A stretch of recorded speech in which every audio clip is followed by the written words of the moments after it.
Hey, y'all. It's my 2 cents time. Where my peoples at? Come on. There you go. There you go. Hey. What's going on? What's up?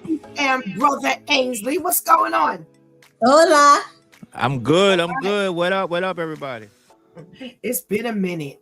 Last time we were together here was the beginning of August, and it was rapid fire time. Was that exciting or what? Oh man, Yes, that was off the that hook. was hilarious. It was hilarious. Ah, I liked it. I liked it. What did you like about it best, Brother Ainsley?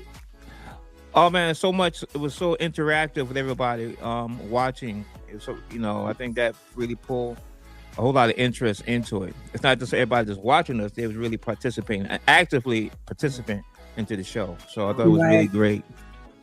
And brought back a whole lot of memories. Talk about things about movies. The stuff that I thought I knew. I'm like, I really don't know anything. Okay. Shantice, what did you like about it?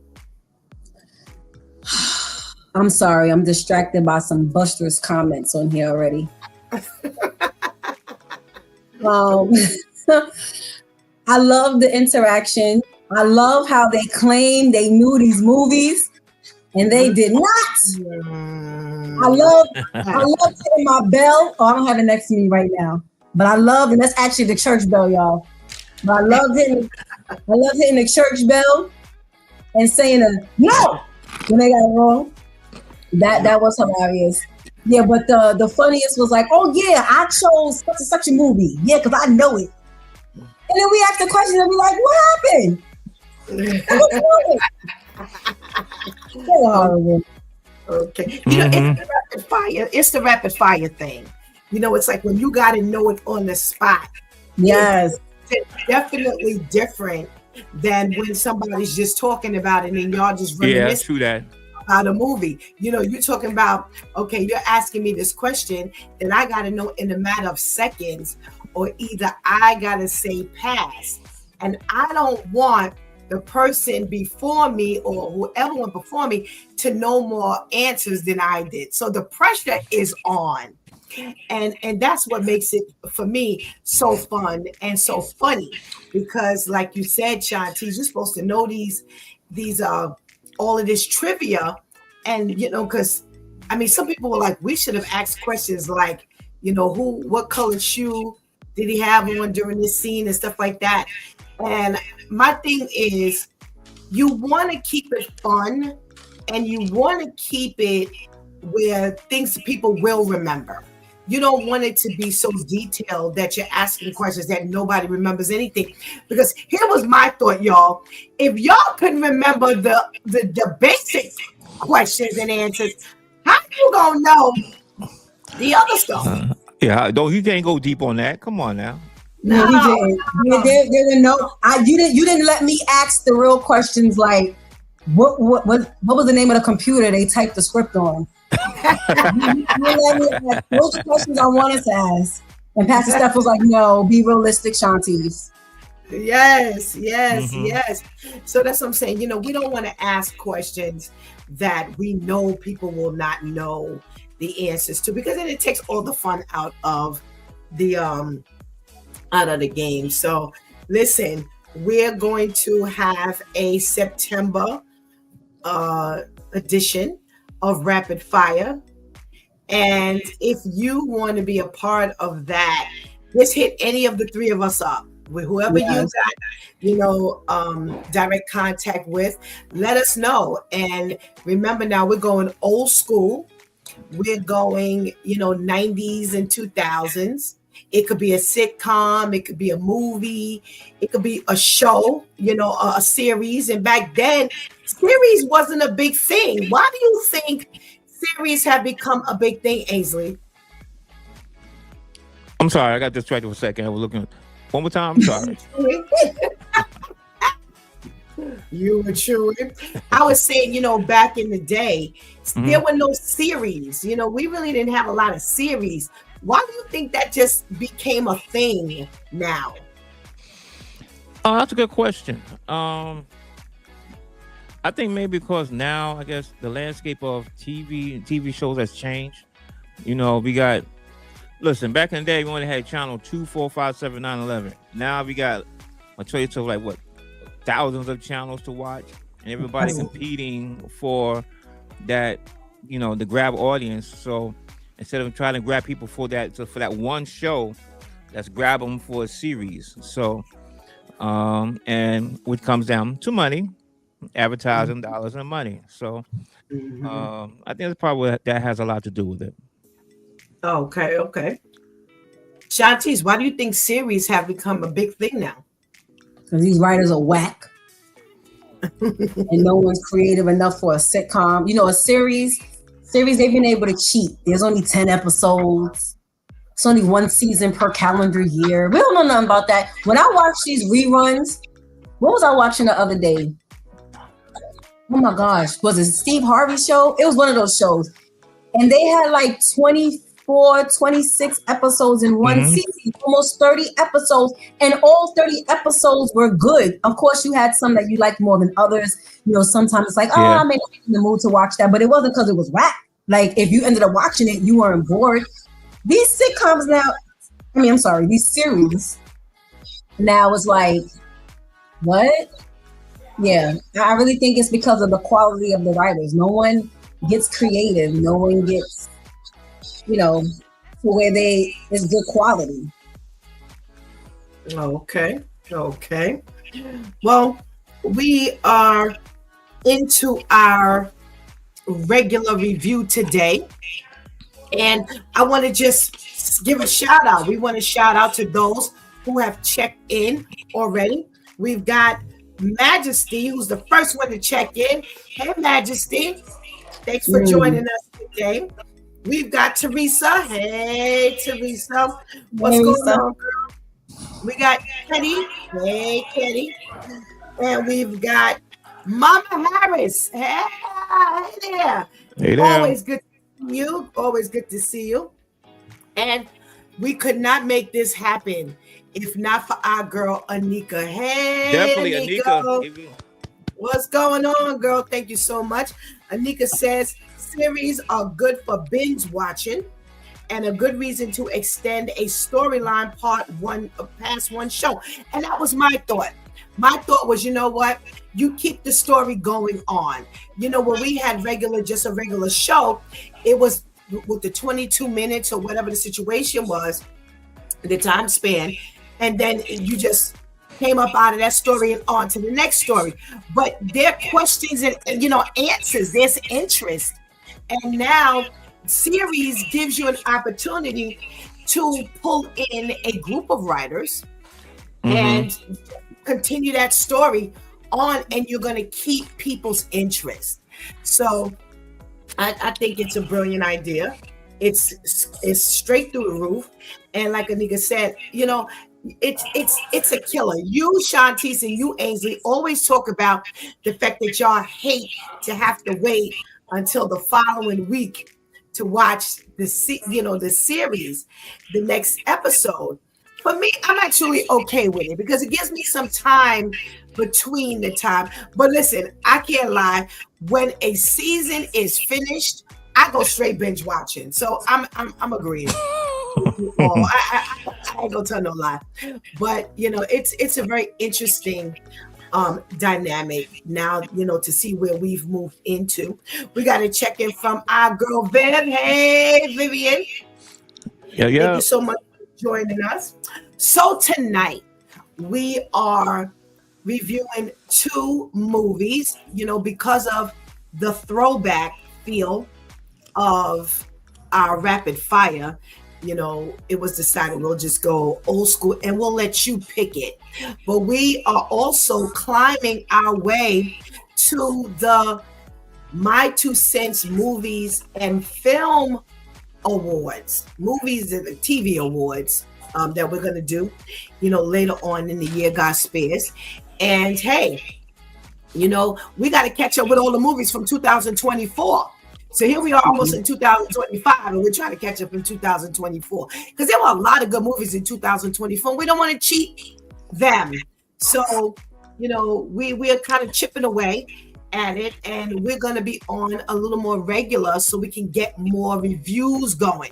So if you have a movie in 2024 that we have not done, Anika, if you could, while we're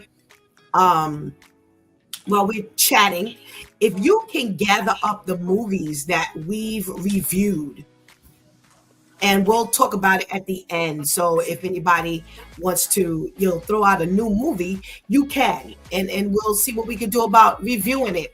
Vivian says, me too. I like to wait till there's a good amount of episodes and seasons before I binge. Absolutely. Mm-hmm. So 2024, we're going to do first, and we're going to talk about the movie Bosco. Now I'm going to give a little synopsis of this movie. Well, first of all, it's based on a true story of Quante Bosco Adams, who was sentenced to 35 years for attempted possession of marijuana. And he finds out that he's going to be a father after he is arrested and put in jail. And with the help of a woman from a Lonely Hearts Club, who he pen pals, she helps him escape so that he can see the daughter. And we'll leave it there right now. So we're gonna start with our brother Ainsley. Ains, what let me see how I want to start this off. Good stuff. Mm-hmm. Good stuff. That's how we're gonna do this. Good stuff. What you got for us for Bosco? Something good about it?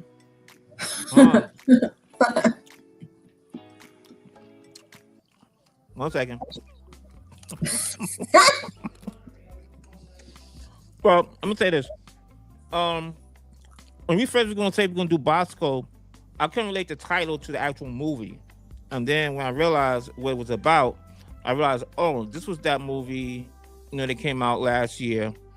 And I really wasn't too thrilled to watch it then. Cause I was thinking it was looking like another jail movie. I hate to see our brothers and sisters have to go through the whole the injustice that the justice system, serves. And it didn't seem appealing to me at all, really. I didn't want to just watch that. Now having watching it though, I still feel the same way. But being that it's based on a true story, I felt more compelled to watch it. And I have my criticism of it, but being it's based on a true story, it does serve a good purpose. It does have some entertainment value. Yeah, I'll leave it there for right now. Wow. All right, that's Ainsley's good stuff. All right, Shantice, good stuff about Bosco.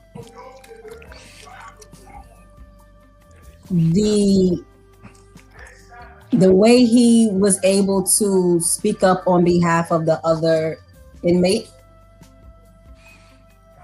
I thought that was good, because typically, everyone who's incarcerated isn't this cold-hearted, nasty person.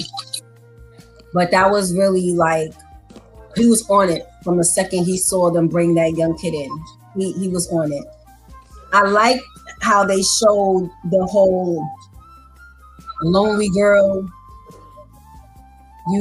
We started out, you calling me for one thing, and because I'm open, how easily we slid into the other thing, and how now I've become an accomplice because I'm just that open. It was a good way to show that, how a lot of these women get caught up, because we've heard so many stories about even COs getting caught up with the inmates. And it's like, how does this be working? But I like that dynamic, to give it that visual.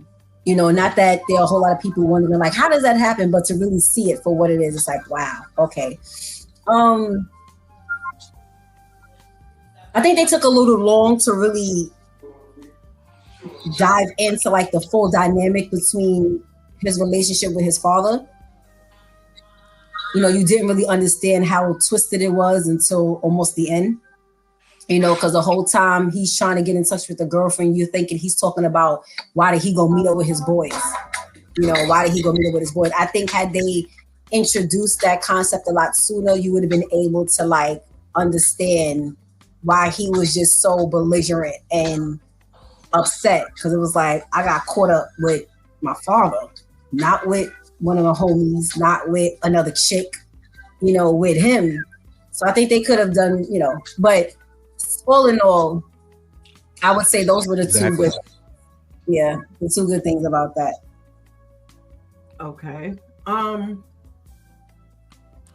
Good stuff. I think I got stung by your bee, Ainsley.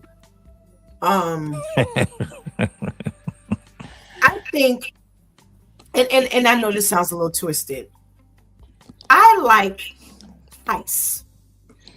You know, one of my favorite type of movies is like movies about heists, like bank heists and, you know, things like that. And I don't know if it's the innate part of me, but it's the planning. I love to watch that. So for me to watch the plan from the very beginning, it shows in the beginning that he had broken out of jail twice. And to actually watch him from the moment he got in there, pretty much, he already had his plan in action. He had the kites going with the other inmates. He had quickly got in this connection with this Lonely Hearts Club chick. He instantaneously was able to kind of put the room together so he would know when he was out of the camera's view and what he could accomplish as long as he was out of the camera's view.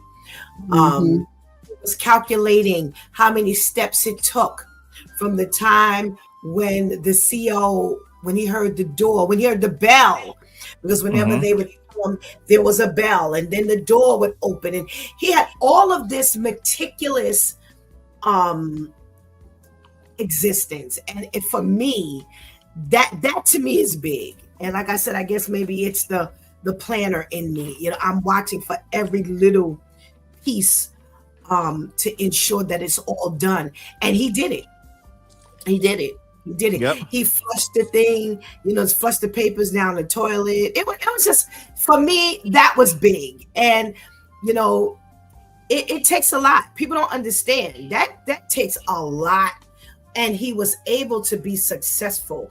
He listened and heard that there were birds chirping, which indicated to him that there was an outside source a little closer than you could actually see, despite the fact that you were in an enclosed room.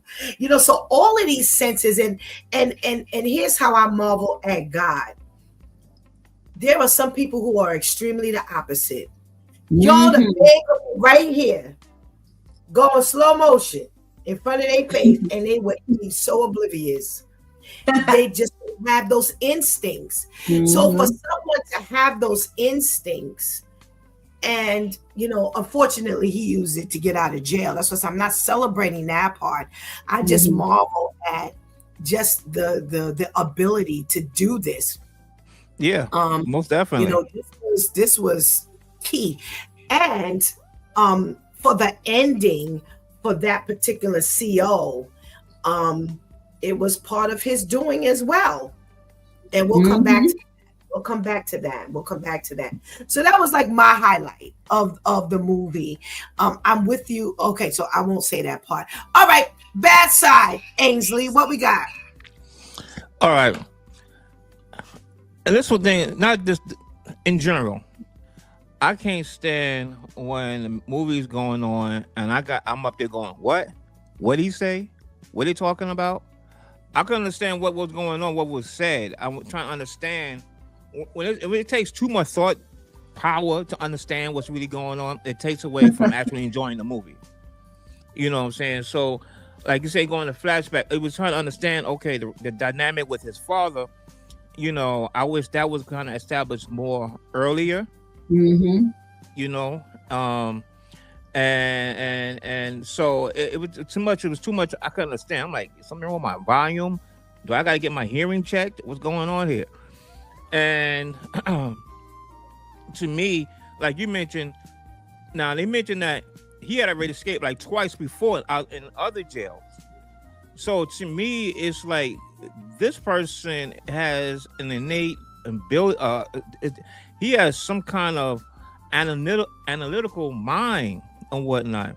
Just imagine, based on the true story, just imagine if that was more harnessed in a more positive way. Right. You know what I'm saying? Absolutely. Which is really a lot of dealers that really have very, you can run, it's really a business. You could do that. You could do anything else.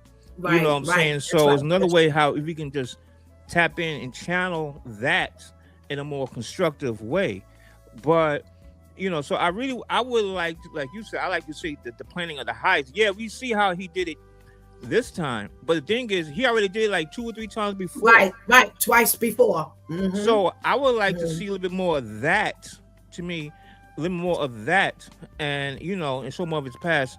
I think that would have. I would like the movie a lot more better. You know. Okay. And because of course with all the jail, you know, you always see the horrors and the stuff that goes on, the abuse, the physical abuse, the mental abuse, the stuff the correctional officer was doing. You know, I like the part where he did show compassion to the inmate that, you know, they eventually found dead, and he was on it. So he had a little compassion for somebody else, you know. But to me, just trying to figure out what's going on, what this person is saying, to me, it distracted from me from the entire movie. It's not really fast paced; it's slow paced. So right, it is very slow paced. Yes, so at a slow pace. If I'm at a slow pace trying to figure out what's going on, it's frustrating for me. And understandable because it was very slow paced. Vivian says, I fell asleep a few times being so slow. I really? That. I fell asleep a few times. Okay, wow. Okay. Vivian says, I like the parts where they did the flashbacks, and I think the movie did a good job showing the mental anguish of a prisoner.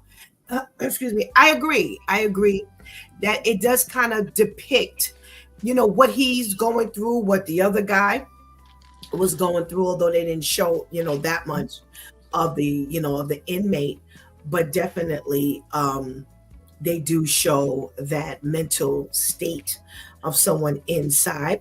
We got to check in from Pastor KL. Hey, KL. What up, my brother? Good evening. Anika says, I agree with Vivian. Teresa said, it was so dumb to have a blind spot for a maximum security prisoner who escaped before. And that's something to think about, actually.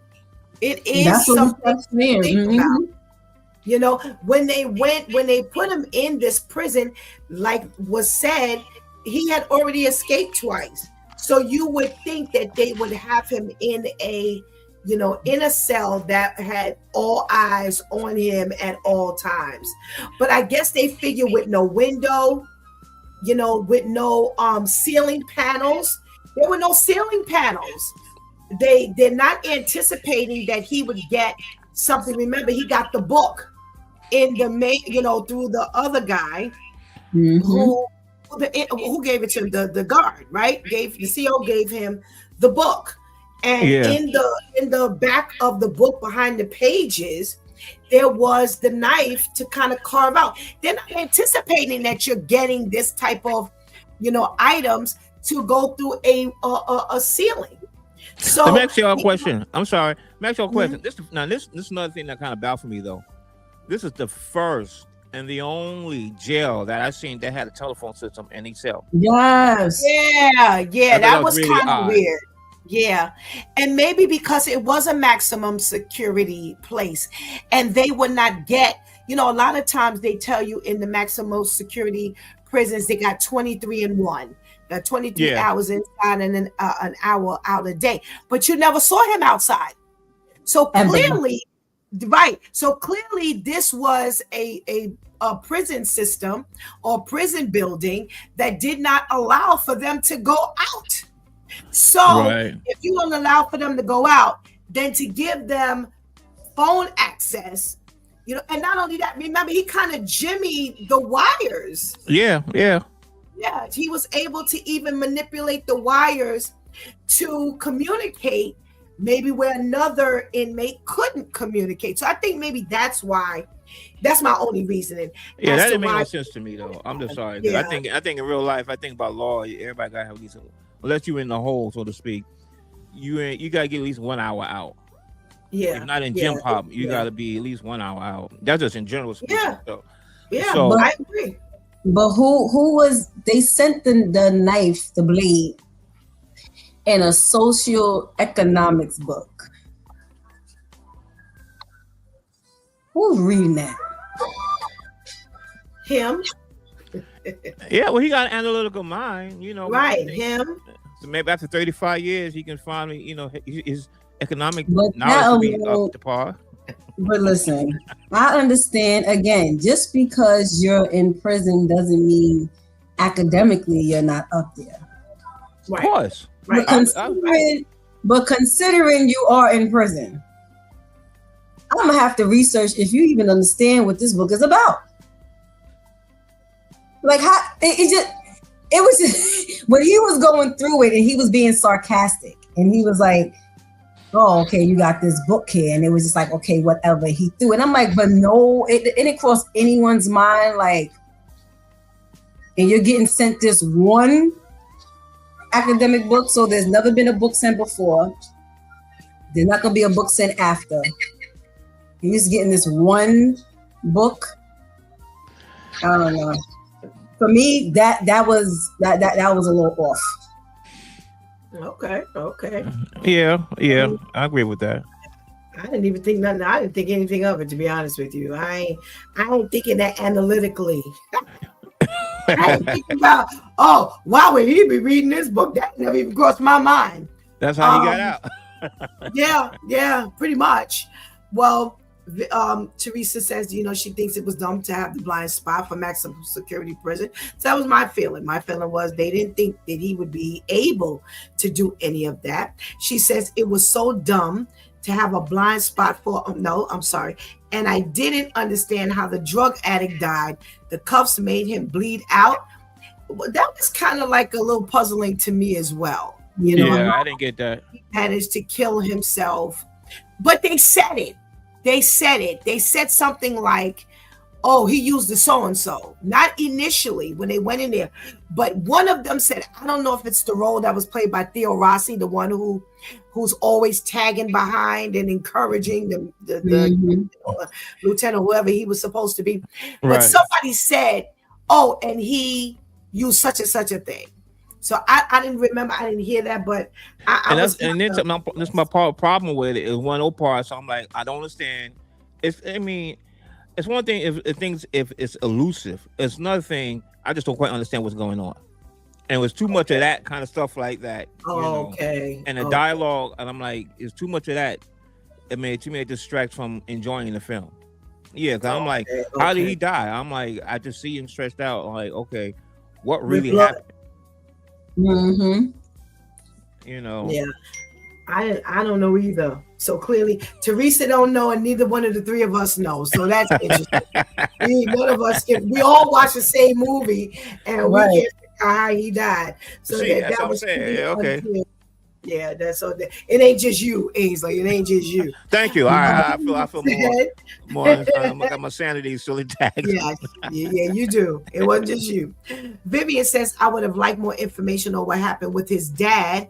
I didn't think he set him up, but that's what others watching got also. I would have liked to see his father's prison journey. So it was an appearance, at least to me, and you two can shed some light here. It did appear as though the father, and he said it at one point, like my father set me up. Didn't he say that? Yeah. Okay. Yeah. His father set him up. Now, here's what another part that Ainsley's talking about that I can understand. Why did the father set him up? There's no why. There's no reason. We just see him, calling him out, setting this whole thing up, calling him out, and then everybody gets arrested, and he said, I can't believe he did that. And later on in the movie, it was kind of stated as well. But again, there's that vague window of why did that happen? There's too much of that. Yeah. Exactly. Mhm. And or it was I kind of took it as though, okay, well, maybe the father was being Tyrese, he was being set up, but he let him take the fall for having the drugs. Okay. Maybe that's it. Okay. All righty. Okay. Anika says, very smart criminal. How he also was able to time their rounds so he can he can dig the ceiling to escape. Yeah, that's what I agree. That's what I'm like. He was able to, the alarm went off, the door opened. He was able to count the steps. And that's some real focus, real concentration going on there. All right. Teresa says, he's smart but dumb because he didn't see that his father was up to no good. Yeah, but are you gonna think your father? Right. Answer I that. mean,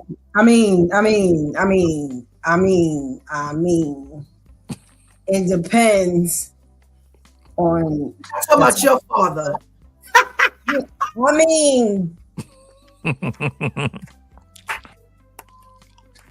it depends on the type of father you got. It's like your children, your parents. Okay, my father talking about we going to make a run. I'm sorry, sir. I'm gonna need address, zip code. How many people is it populated with? You're not Stephanie. I'm sorry. This is almost like if you just met me and said meet me somewhere. Where's the here? No. Let me Google this. Let me put it on Waze. Let me see the route and all that. You know your parents.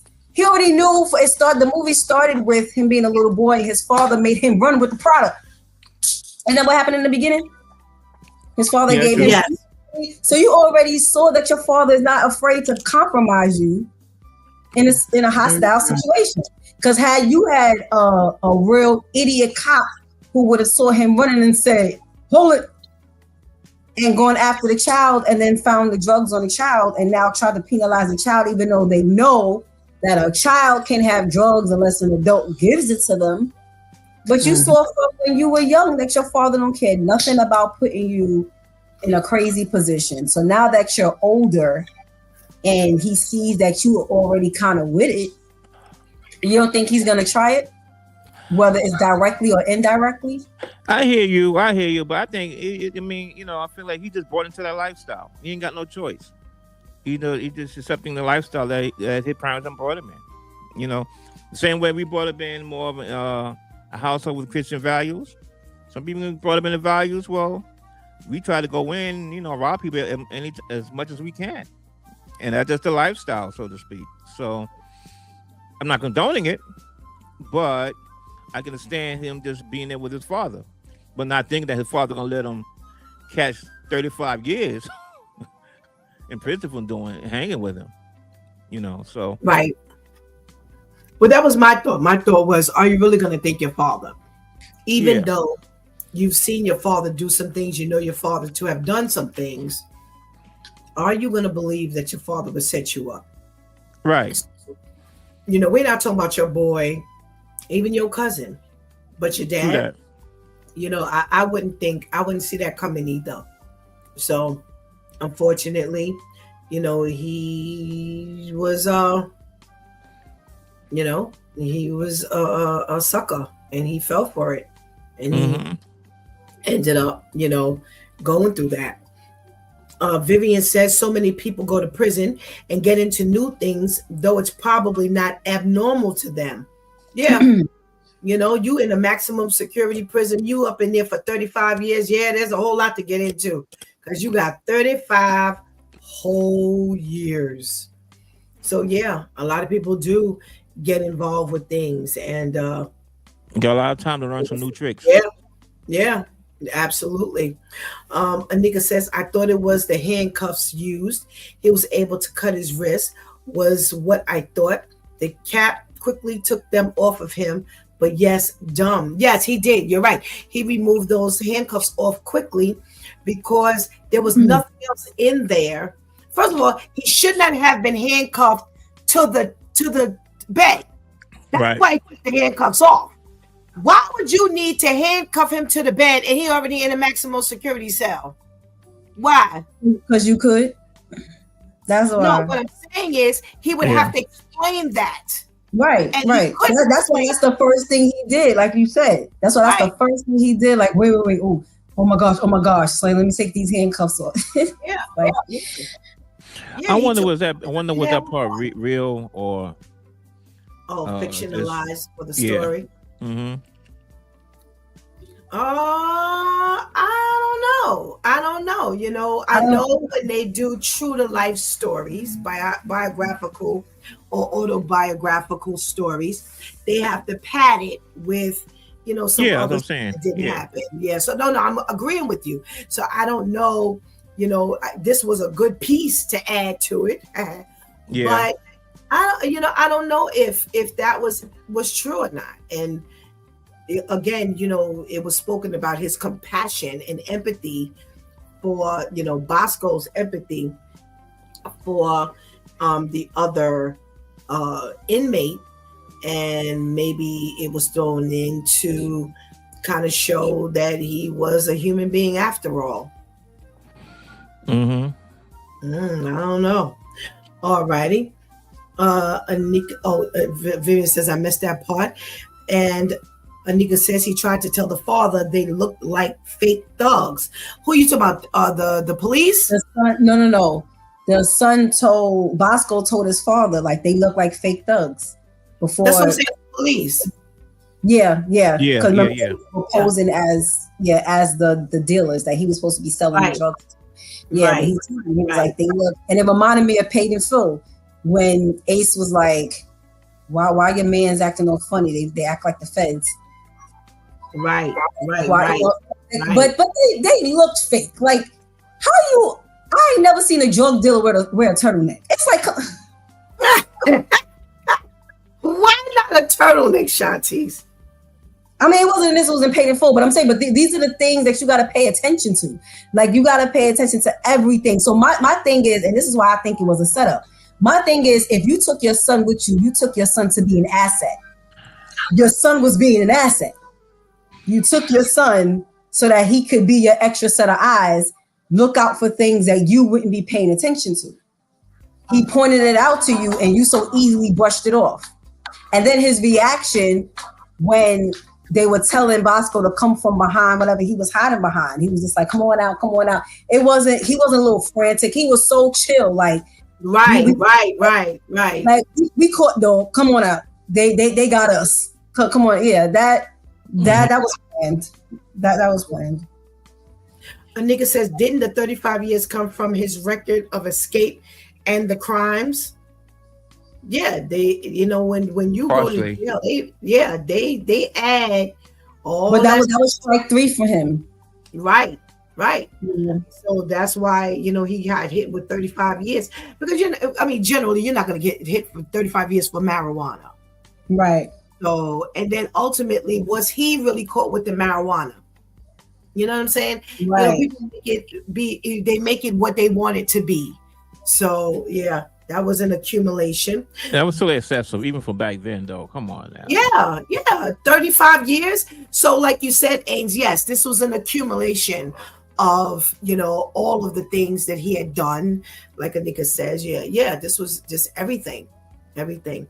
Teresa says it's funny because the first scene wasn't the father calling everyone smokes and himself a lion, but he snaked his son. Yeah, foreshadowing what was to come. Yeah, how many years later? Absolutely, Teresa. Well, Ainsley, Bosco Click it or kick it? I knew this question was coming. I'm on the fence on this one. Really? I'm really on the fence on this one. Well, while Ainsley is thinking, come on, viewers, are we kicking it or clicking it? Help us determine. I'm gonna say click it. I'm gonna give it. I'm gonna somewhat grudgingly say click it. Okay. All righty. Shantice, would you say click it, Ains? Click it. Okay, click it. All righty. Barely. Shantice. I'd say click it. Okay. All right. Well, being that this is 2024's movie, we have Aubrey Joseph, who stars as Quante Adams. You have he's white. You have DC Youngfly, who plays one of the inmates. You've got Theo Rossi, who plays, what's his name? Ramos, yeah. One of the COs. And you've got Tyrese, as well as Vivica Fox. Mm-hmm. Okay. So, any nominations coming out of here? I'll say Quante, the lead. He's the only reason. Okay. All righty. Anika, please put down all of your nominations that's coming out today for Bosco. Put your nominations, if you have any, in the chat room. Shantice, we've got a few people up here. Wait, Ainsley, of course, this is leading role, right? Right. Okay. Shantice, any what you call them? Any Well, you click it, or did she click it, or she clicked it. I clicked it. You clicked it. All right. Okay. But I don't have any nominees. Okay, you don't have any nominees.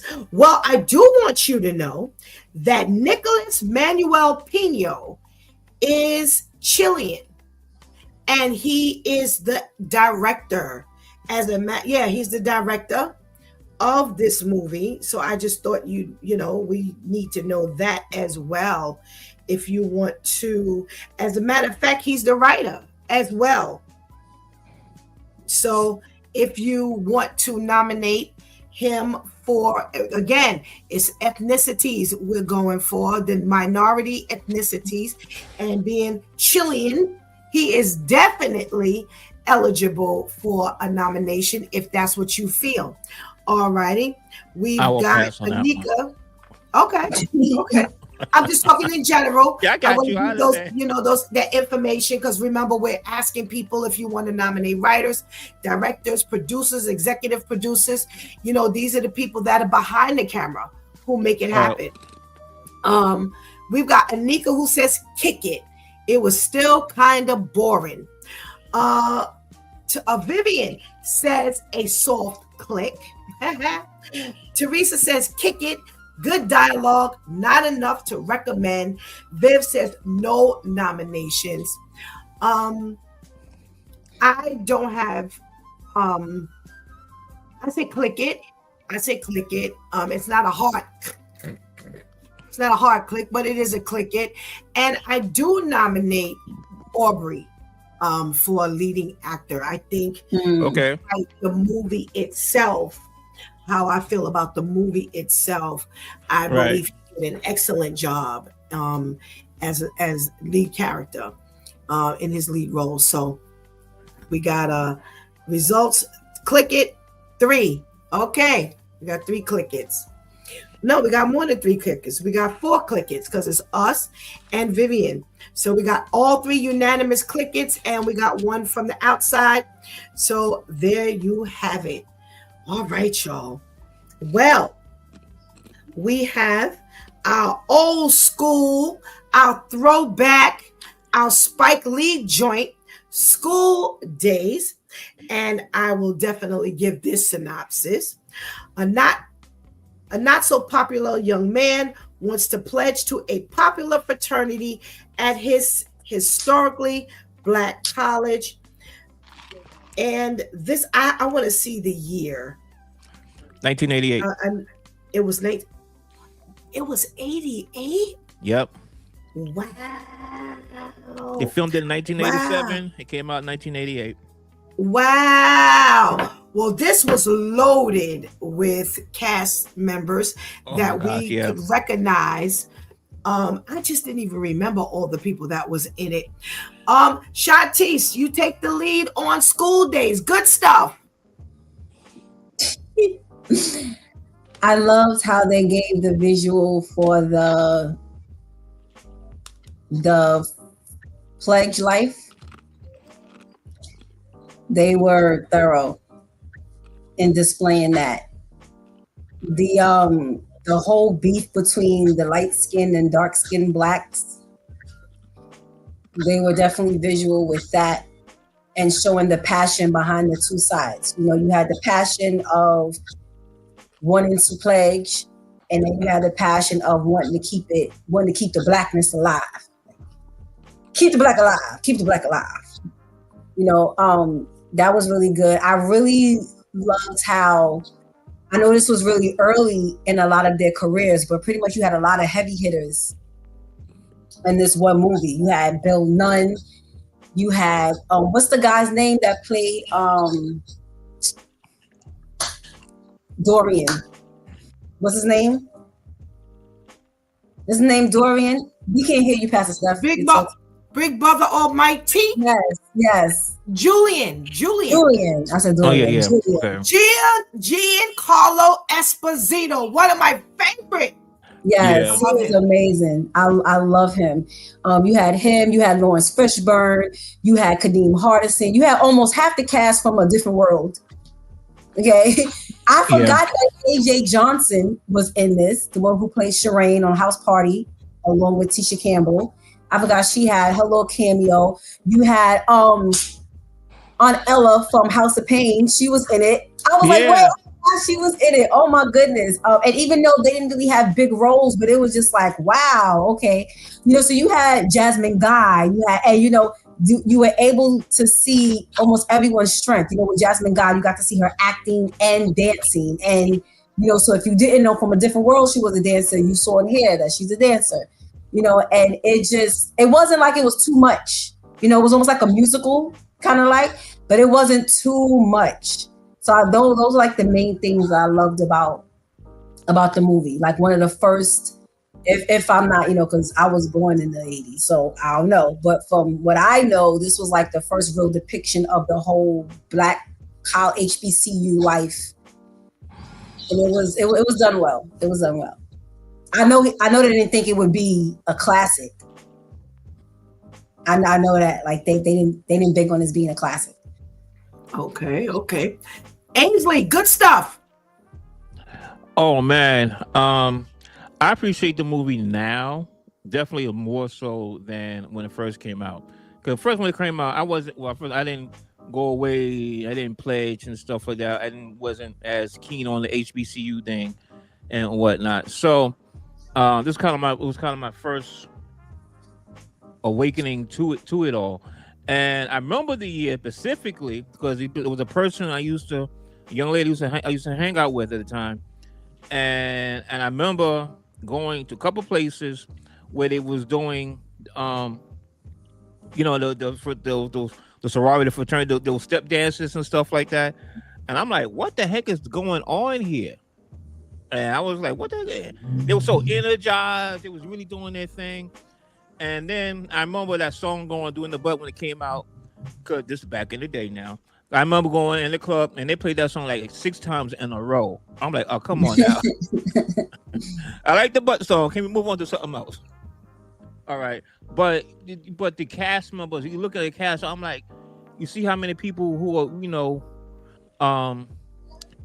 who are of significance and prominence, you know, of course, Fishbone, Larry Fishbone, like you said, the Different Strokes. I'm like, what happened? What came out first? Was the Different Strokes, or did the movie come out?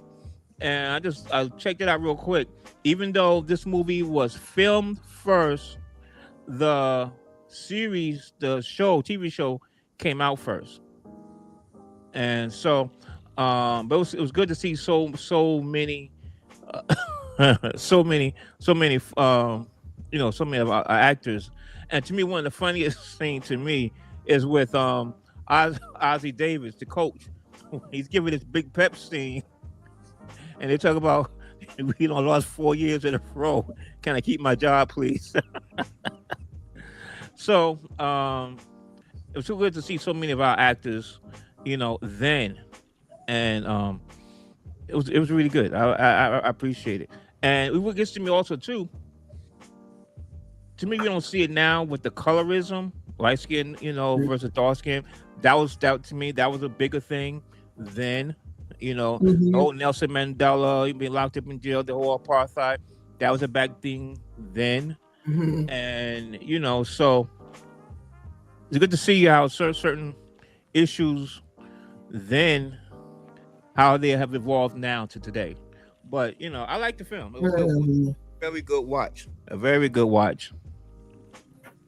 Okay, okay. Good stuff. Good stuff. Spike is always challenging. Um, he's always thought provoking, and he's always tugging at your mentality. He's always challenging and tugging at your heart. He's always got this real heavy debate. Anything he writes, there's always this socio um struggle. There's always this social struggle, people struggle. And even back then, to watch how on a historically black campus, college campus, you still had this stuff going on. To think that you could actually go to a white college and turn around and experience the same thing at a black college was quite interesting. Um, the other part, and I think he keeps you interested that way because you're always looking as to what's the resolve. How are you going to end up? Are you going to start off one way and end up another way? Mhm. So that was good. I agree with you all. I knew Different World came out first. Excuse me. That was a whole. I think that was a smart move on his part because not only did A Different World come out, but it's very popular. And what do you Mhm. do to get people to watch your stuff? Is to pull in the popular. You had several people. You had Kadeem Hardison, Jasmine Guy. You had the one who played Ron. You had the Hmm. one who played Julian, and there was another a second guy who played one of the guys that I think she dated. Jasmine Guy dated in A Different World. So like 5 key people. He's a Tyler Perry where he's going to kind of keep his people in cycling. He's going to keep recycling his people. Hmm. So you had this one I cannot stand. I don't care. I was just about to say your man's was in it. I Pastor can't Steph. stand him. I don't care what Roger Gouverneur Smith. I can't stand him. I don't care what he plays in. I don't care what the role is. I don't care what year it is. He was one of the Gamma pledges. Bill Nunn, he recycled. He recycled Reginald Gouverneur Smith. He recycled what's his name, Giancarlo Esposito. He Yeah. recycled what's his name, what's our guy, Ozzy Davis. Jackson. Ozzie Davis, Samuel Jackson. He Right. recycled. So he's another Tyler Perry. They're gonna keep using their people to and help to build them. So, that to me, it's good to see. Not only that, I remember back in those days, in the late 80s, early 90s, they actually moved as acting troops. Remember that, Ains? Yeah, So yeah. you had to hire the whole troop if you were going to hire any of them. They all worked as a unit. So this was something that they don't do anymore, but it's definitely helped to build all of them, because like you have said, everybody has a spotlight now. You recognize these people right away, and it's built their craft. So the good stuff, that was good stuff. All right, Ains, wait, hold on, we got some comments. Anika says, yes, Giancarlo is great, even from his early days. Absolutely. Mm-hmm. Um, Koya. Hey, Koya. Thank you for joining us. Koya says that colorism was so real because Spike Lee separated them on purpose to make it believable. He's such a genius. Yes, yes, yes. Mm-hmm. Renee is checking in. Hey, Renee, what's going on, girl? Better late than never. Join the That's conversation. right. We've pulled in the good stuff about some good points about school days. Shanti's bad stuff. I mean, the bad was just how real it was with these fraternities and this pledging. Like, as far as it being in the storyline, all that was great. But the bad was just how they don't understand how this. It's almost like when they send them out to war, and it causes the PTSD and it changes you and all that. It's the same way when you pledge these sororities and fraternities. The things that they have them doing, it's like, what is the point in this? How is this equating to brotherhood? How is putting my hand in the toilet and you making me think I'm crushing up feces, but it's really a banana, but I don't know because I'm blindfolded? How is that equaling brotherhood? How is that showing me that I'm on the same level as you? How? Even to the point where Julian didn't know how to break up with what was her name in the movie? Tisha Campbell. Jane. Yeah. He didn't know how to break up with Jane, so he's gonna convince her to sleep with Half Pint. But then gaslight her and make it seem like he ain't asked her to do that, like she did it on her own. And I'm like, all of this in the name of this whole fraternity and sorority thing. Like, there are no real morals being taught, displayed. It's just about showing. And when you look up Greek mythology, that's what it's about. It's about worshiping these gods who supposedly sit up high and look down low and deem themselves better than the humans. So this is what you're following when you pledge, regardless of what sorority, fraternity, and they don't understand how it messes with them. All these promises of you getting a good job when you leave, when you graduate, and you now part of this society when you graduate. But they did such a good job at getting you to despise this whole fraternity and sorority world. It was just like, what are you doing? Okay. That's the only thing I didn't like about the movie. Like, horrible. Okay. Ainsley, bad stuff.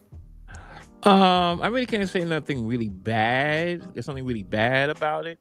It just makes you think that certain things, like there was one line when it was talking about, like there was saying that maybe what's the need for historical black colleges, but I forgot who said it. And but you got like your Brandeis and Yale, so but one person said, well, the Jews, they support their school, but how come blacks, we don't support ours? Mm-hmm. And it kind of makes you think. Even now, that was just like 37 years ago, and he's still today our historical black college, they still are in financial straits. So make you wonder how much more could we do for ourselves by helping our own historical black colleges, because there is a definite need for them. They do serve a purpose. But as far as the movie itself, I really can't say there's nothing a downer. Looking back at it, nah, I can't really say it's really a downer. Okay. Every scene, everything was very intentional. I can't say anything that was like, I disagree with this, this, that, and other. I get with the pledging. I was like, that's. I know some people, some guys who pledge, but I was like, years later, not, when they're doing it, but I was like, just so you can say you belong. Right. If there's something lacking when you left home to go away now, that you just felt like I gotta be a part of this, and I just don't get that. Yeah, but make it so now they changed that, because how many people have died trying to pledge? Yeah. How many of these fraternities been shut down and suspended, probation, and all that kind of stuff? So a lot of that stuff, stuff has evolved, but that's the nature of that. But the movie itself, I really can't say that I really have any faults with it. Okay. Koya says yes, the hazing. Anika says sad. That again, some of the issues back then is still going on now, and Renee is co-signing on Anika's statement. All right, y'all. So I looked at this movie, a movie that I did enjoy. Back, Koya says Julian did Jane dirty. He showed extremely dirty, and then woke up with her. Woke up in bed with her sorority sister the next morning. So I'm talking about. Yeah, he's trifling. Yeah. Renee says I did love the movie though, one of my favorites.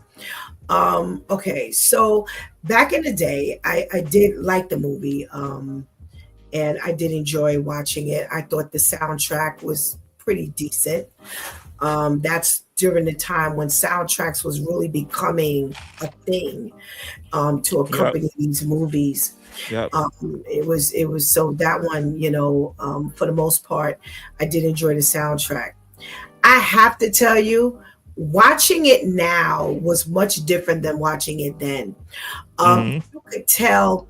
I felt like, in a sense, I was looking at a Tyler Perry movie where it has its peaks and valleys of acting, and it was like. There was a scene between a couple of scenes between Lawrence Fishburne and his girlfriend and the dark one, and I was bored out of my mind. I was like, oh my God, is this Lawrence Fishburne having this conversation? And I just was, and I found myself as I was watching, I found myself actually saying that. Like, boy, this is boring. Boy, the acting was bad. Or, you could see that they were just starting. It was like I said, for me, this go round, I'm looking at it, from a much different perspective. And definitely, so that's the one thing that I would have to say was bad for me. I just saw too many of the peaks and valleys, and I think that was what the movie itself. If I could, make a comment about something negative, it would be that the parts that you all are talking about. It was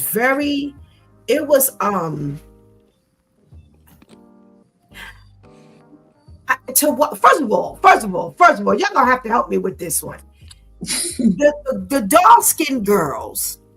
Did we wear our hair like that back in the 80s? Yep. I don't remember this nappy look. I don't remember this nappy look. Ainsley, you saying yes, and I ain't gonna say you lying, but Stephanie does not remember the nappy look back in the 80s. I don't remember this natural thing going on in the 80s. I don't remember no afros. I don't remember no kinky, twisted. You didn't braided the hair, then you took it out and it was sticking out all over the place. I just don't remember this. Like, no, did y'all, were y'all on a campus looking like this? That y'all talk about Jane, Julian did Jane dirty. The blonde wig did Jane dirty. My gosh, that hair. horrible. She looked horrible with the blonde wig and the red lipstick. I was like, oh, please take her off the screen. It was hard for me to look at. Like little things like that. I like I said, I don't know. Maybe it's because I got one good eye now.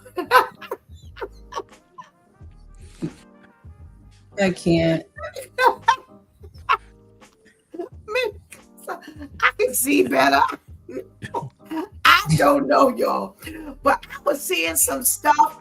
And I was like, that's what that was back then. We did that back then. It was hard for me to swallow something else.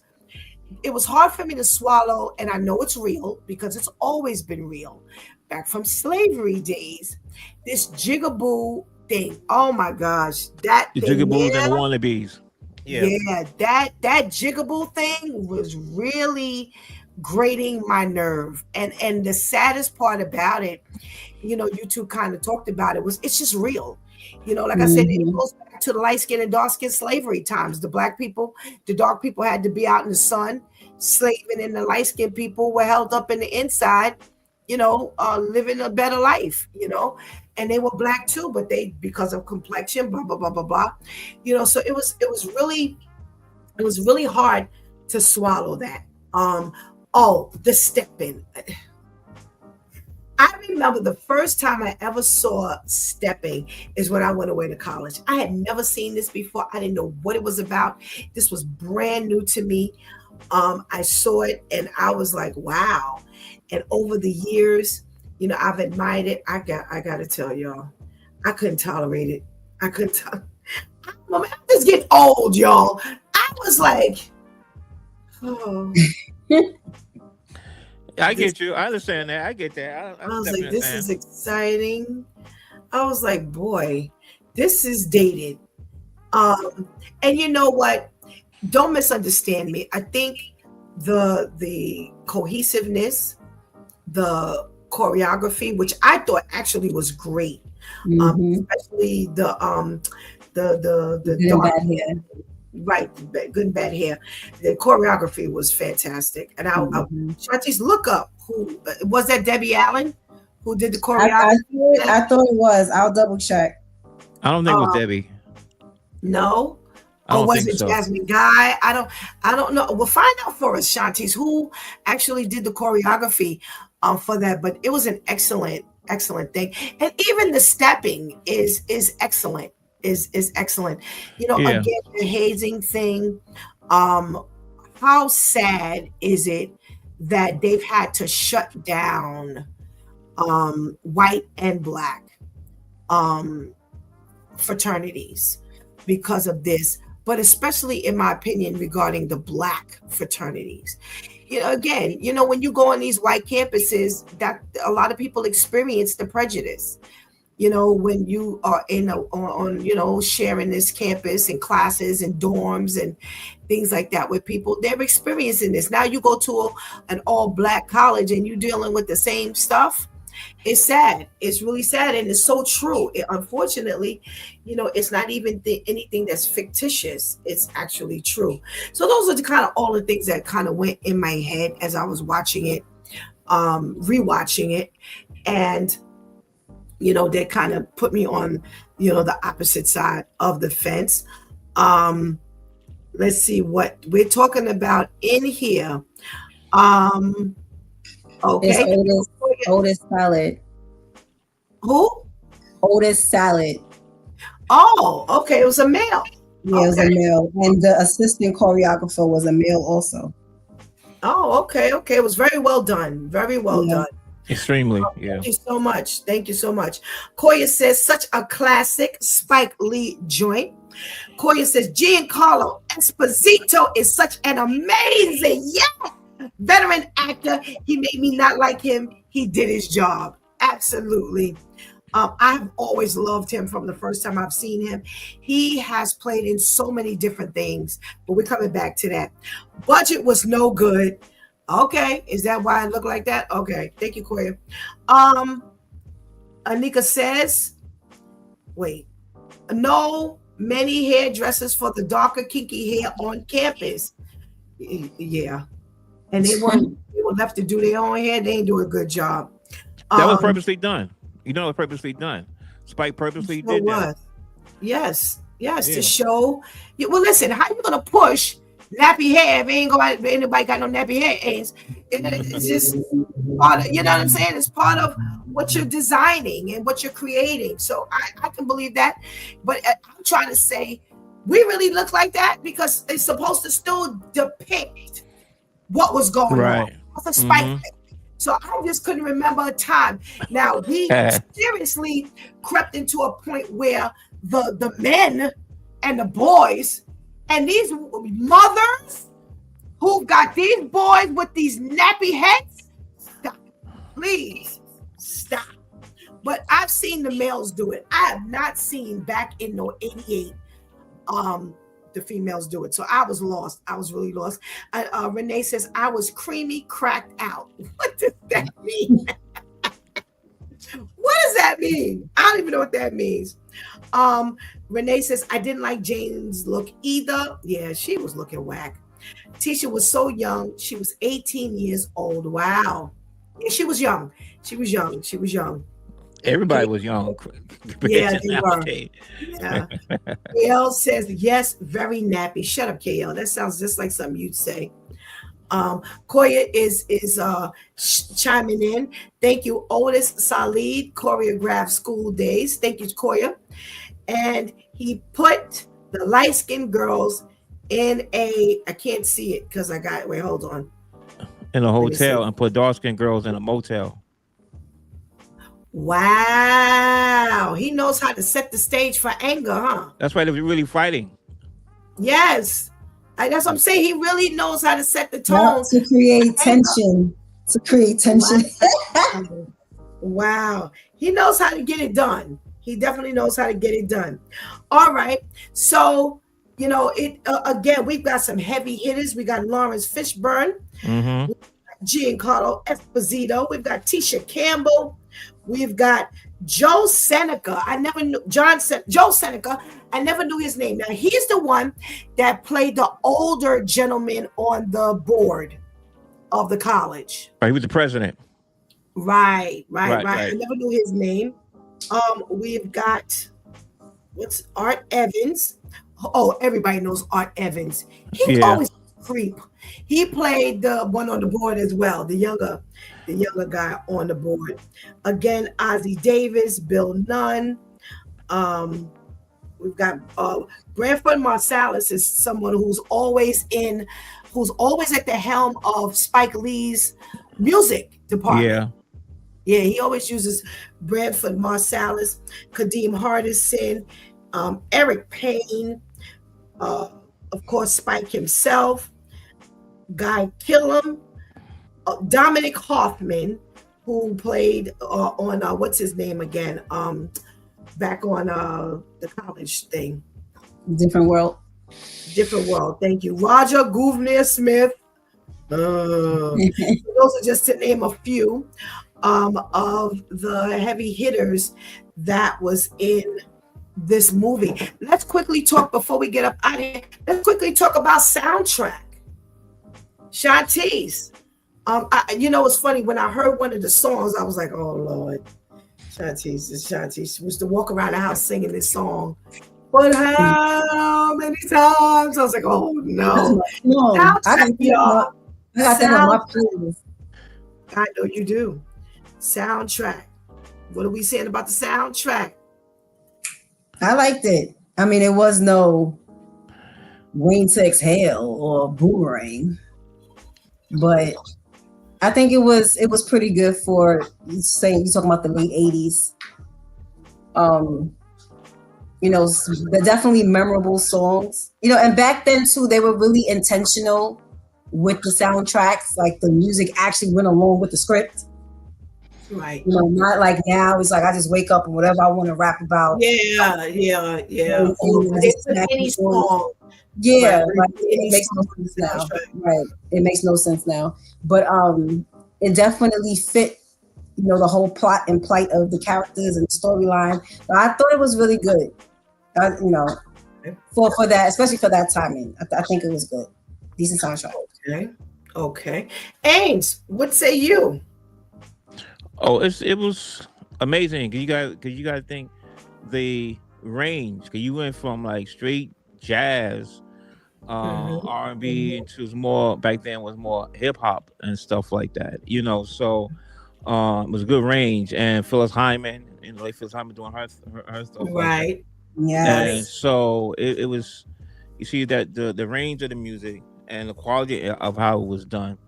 you know. And not to get off topic, because I remember the song they did doing but I totally forgot about it until they started doing it. And I'm like, Ma, look Okay. how far have we come? There ain't was no Yeah. BBLs going on back then, and everybody was Yeah. high. Right. Absolutely. Absolutely. Oh my You goodness. know? Koya's throwing in Kadeem Hardison, Daryl Bell, who's also an alumni from a different world. And she says the late Phyllis Hyman Ains, she's agreeing with you, was in the movie with such a beautiful voice. One of the things that I noticed, and I'm going to come back to the soundtrack, when they were doing the Homecoming Queen, the what's his name, Joe, what's his name? I want to get the name right. Joe Seneca, the older guy, the Mhm. president, he gives a kiss to the Homecoming Queen, and there were a couple of things that was done in the movie, and I was like, Lord, you sure can't do that now. How far have we come? Like you said, Ainsley, there was no BBLs. And remember in the movie, they were showing all the butts, even the male Yes. butts. And it was just butts, they were natural, they were real, but it wasn't no shade. Like, oh, she got a flat butt, it was just butts. Um, and like you said, how far have we come? And I saw several things in this movie that we as a society cannot do any longer because things have turned and Yeah, changed yeah. so much. It's like, wow, at that time, as the president, he's congratulating her. He just gives her a peck on the cheek and he's off. No problem. Doing that, oh, this is discrimination. He tried to hit on me, all kinds of things. And I'm not Yeah. saying it wasn't real. That's not what I'm saying. So please do not put in the comments. I'm not saying it. But what I'm saying is even the innocent gestures now have to, have come to a halt because of all of the times when it did lead into other things. Yeah, how about not even Um, that? Not to just just subtle like that. How about the overt? When they was doing the step dancing, I've got Larry Fishbone, their crew, they was calling the the other Oh yes, they were yes, calling yes, the fags, yes. gays, and they would yeah, say whatever I say, gay, right, right, they was in on it. right, right, Wow. Yeah. Making right, it right. pronounced. If we didn't hear it the first time, we gonna say it again and again and again and again. Absolutely. Something you don't hear about Absolutely. nowadays. It'd be like, oh no, Right. oh no. Right. Right. Right. And the use of That's the word, how they would discrimination. say, the conversation outside a restaurant with Sam Jackson and Lawrence Yes. Fishburne. But Yes. then It's no, not y'all just niggas. right. And he was like, Right.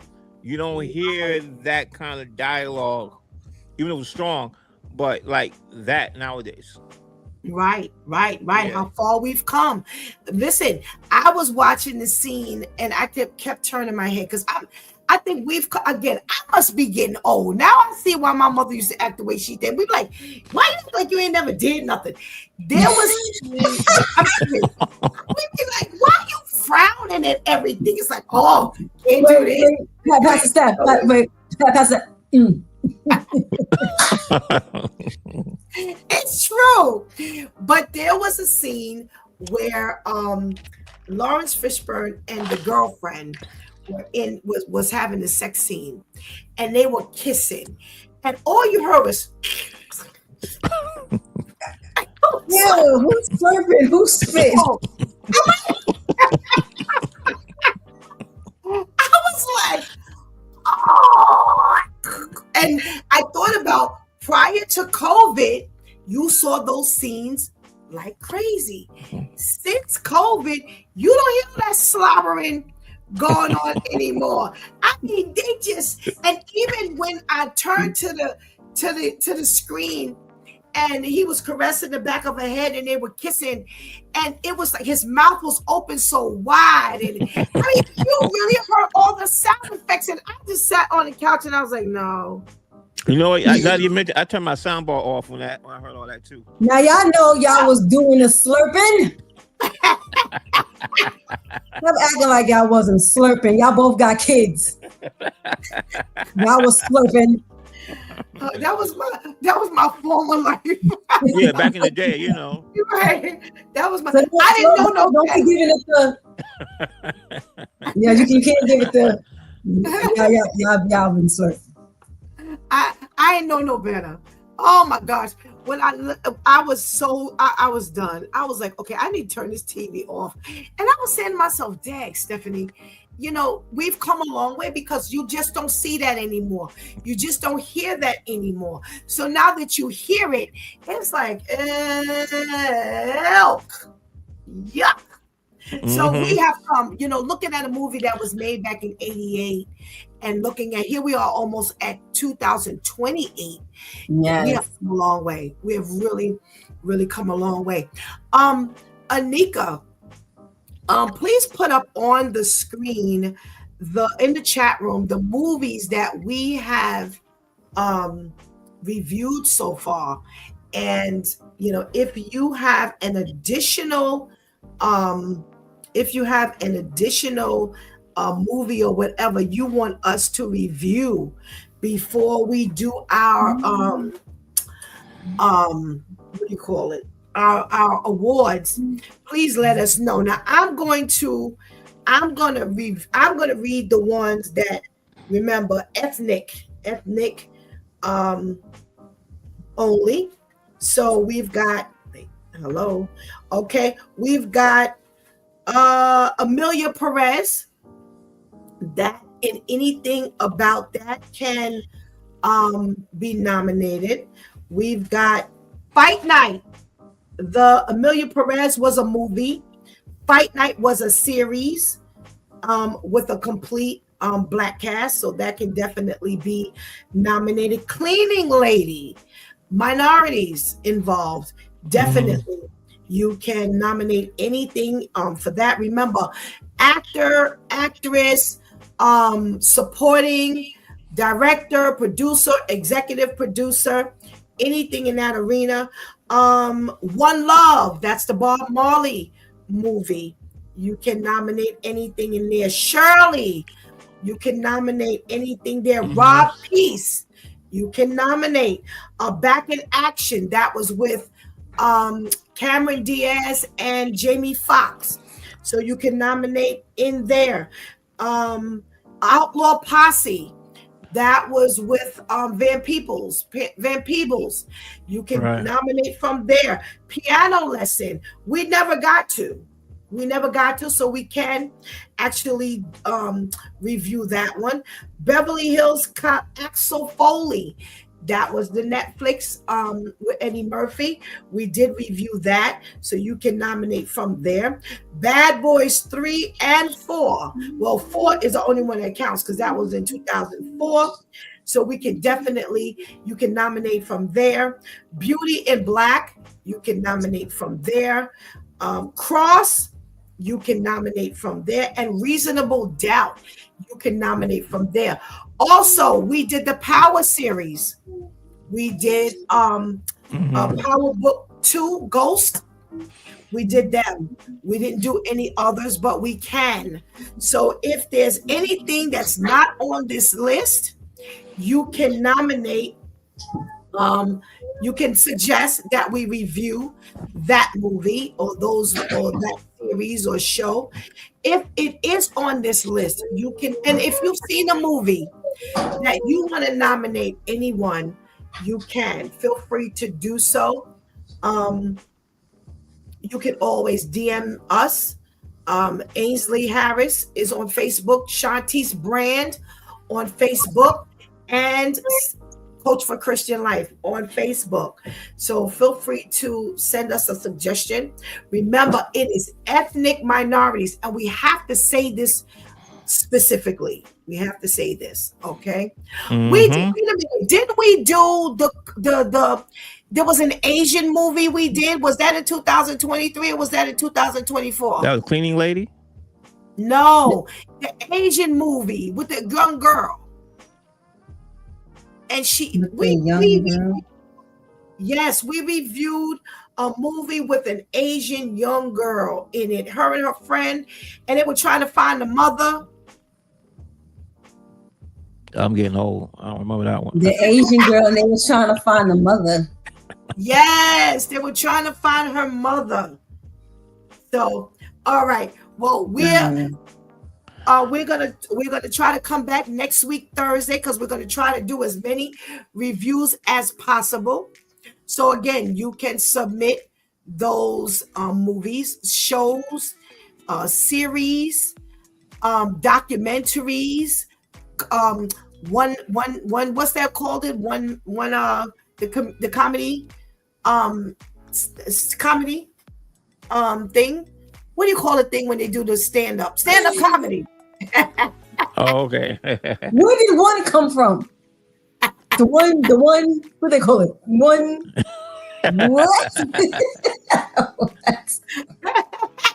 Stand up comedy.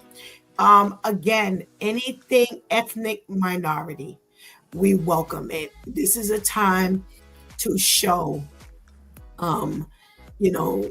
the Oscars and the, SAG and, all these people who have clearly ignored us.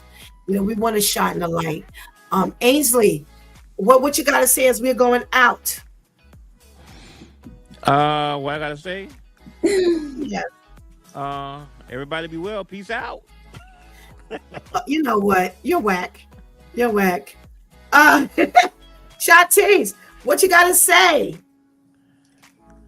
Thank God I wasn't born in 2000 and later, because they just don't know about good movies and series.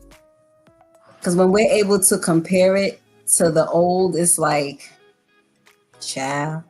And I know my sister keeps teasing my niece because my niece brings up like shows and stuff from our era. She's like, you didn't even grow up on that. And I'm like, shut up, leave her alone, okay? Because do you see what they have to contend with today? Leave her alone. Let her watch. Right. There's a reason why they're streaming everything old. Let them appreciate some quality TV and movies, So Okay. I'm just really, really, thank you, Pastor Steph, for having me in the 80s. All righty. But the more we analyze these movies, the more we just really get to see, the quality of Hollywood. Yeah. Is it going up or down? Absolutely. Koya says, exactly, Shantice. They will never know. Absolutely. Well, again, we'll let you know if we'll be back next week, Thursday.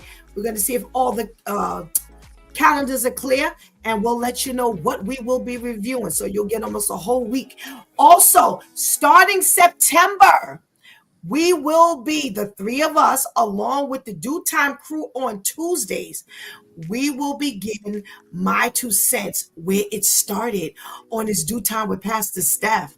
So we have some Christian movies that came out in 2024. So we definitely want to shine some light on that. So starting September, we'll be ready. So check us out on Tuesday morning. If you like this in the evening, we'll be adding a couple of components on to our Tuesday review. So we'll see you then. Until the next time, God spares. It's your girl, Pastor Steph. Shantice. That Brooklyn guy, Ainsley Harris. All righty. We'll check you later. Thanks, Anika. Thank you so much for watching, everybody. Good night. Thank you. Thank you.